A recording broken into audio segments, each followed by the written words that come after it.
Hey guys, Helen Hartsmith again from the Heart of the Witch's Path YouTube channel. Welcome back to another video.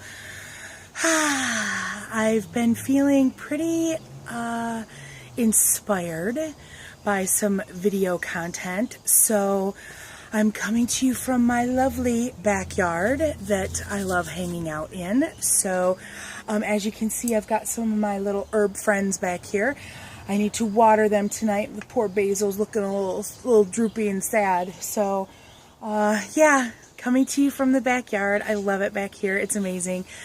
And so, anyhow, let's get to the meat of the video, right? They're like, Helen, don't babble about the other stuff. What's the video about? So, this video, I thought I would share with you my personal correspondences when it comes to color. You know, correspondences with everything from color to plants to stones, it's very subjective and it can be very different for different witches or different practitioners or whatever word you're claiming for yourself. Even magicians it could be different for. So I thought that I would share with you some colors and how I personally work with them. And I even was, responsible, made a little cheat sheet here so as I can, not miss anything. So let's jump in. How about it? Okay. So let's start with the basics. White.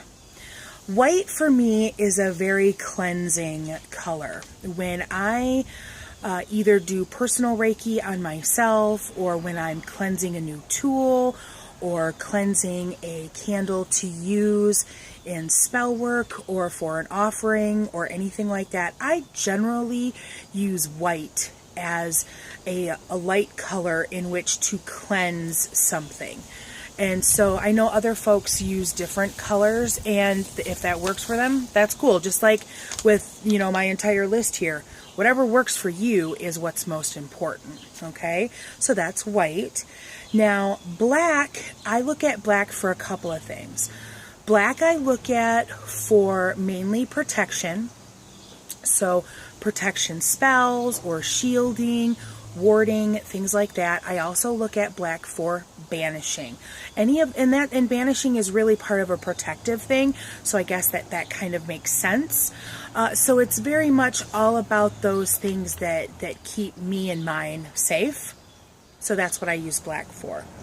Now, red is really interesting because I guess I should say that some of these colors are pretty run-of-the-mill for me as far as like what I use them for, but there are some things that I don't know, maybe deviate from, or that just so happens to be how my experiences have led. And red is kind of one of those that falls into that category. It's very run-of-the-mill. I look at red for love and passion spells, but I also look at it for serious illness, either sending energetic support or spell work, things like that. If I'm doing candle magic or something like that, I have come to find that I see red for a serious illness like a cancer, or if someone's having a major surgery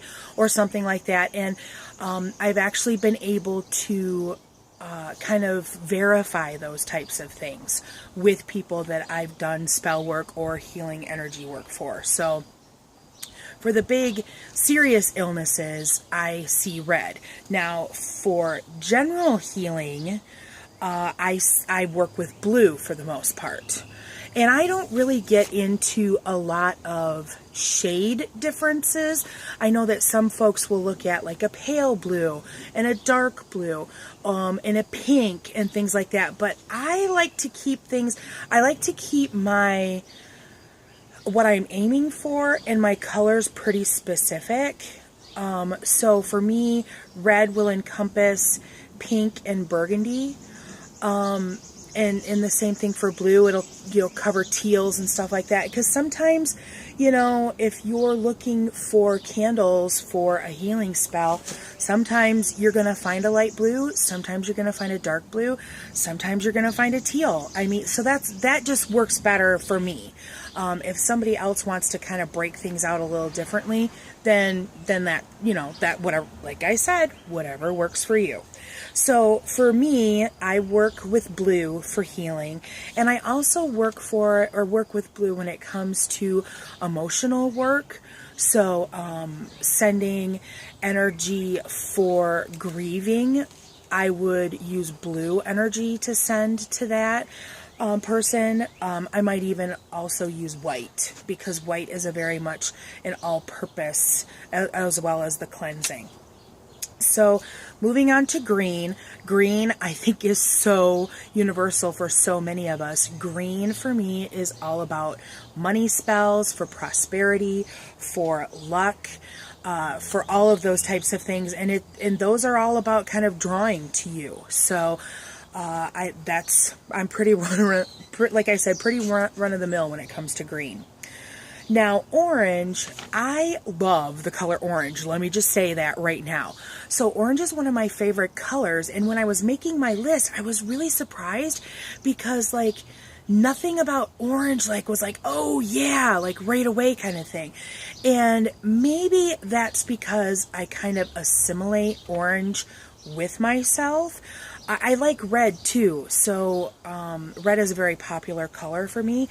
But as I was thinking about this and making my list and such, I realized that I will use orange when it comes to adding an extra spark of magic to my working. If I'm working a spell, or if I'm working healing, or if I need inspiration in something, I generally gravitate towards orange to help kind of get that going, or help give it a boost, or something along those lines. So that's what works for me with orange.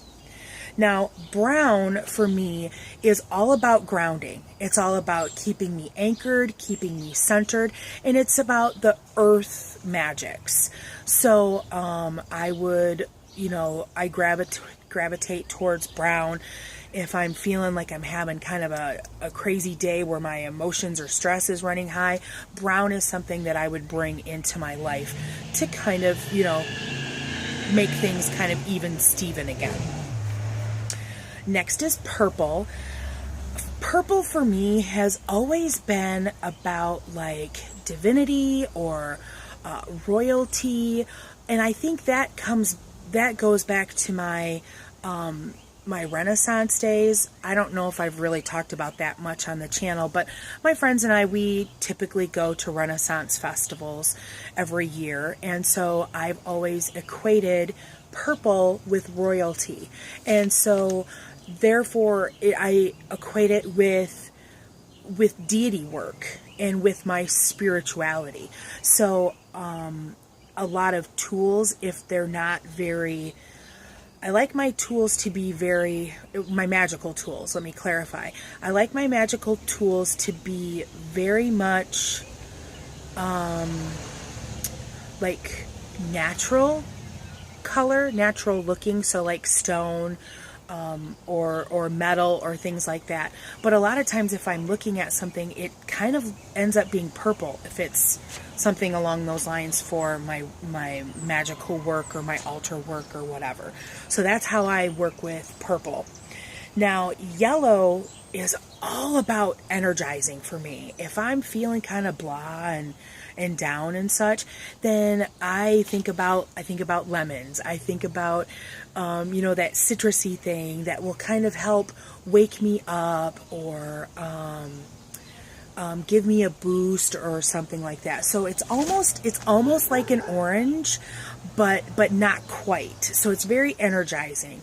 It's that power of the sun, basically.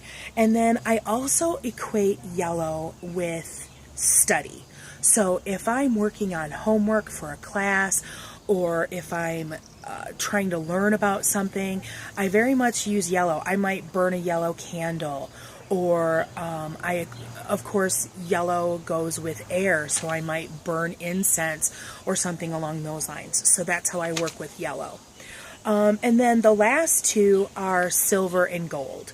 And some people might not necessarily think of these as colors, but I certainly do. And I definitely put silver with goddess and I put gold with God. And I think a lot of people do that. I don't do a lot of gold working because I guess I just don't. I don't really have a reason, but silver is very much all about the goddess and things like that. So yeah, so I think those are pretty much like the major colors. Like I said, I don't usually break things down into shades or anything like that. I just kind of get on board with the major colors. So I hope this was helpful. If you enjoyed it or learned something, give it a thumbs up. I would like to know how your color work might differ from mine, because I think that's always interesting to see how magic and correspondences work different, because we could spark, an interest in trying something else. So let's have a conversation. Make a comment below. If you haven't done so already, please subscribe to the channel. Check us out on Instagram. You could always drop a line at heartofthewitchespath@yahoo.com. Give me an email. I think that's all the plugs. All right, guys, I'm going to let you go for now. Thanks for watching, and thanks for walking the path for a little while with me. And until next time, blessed be.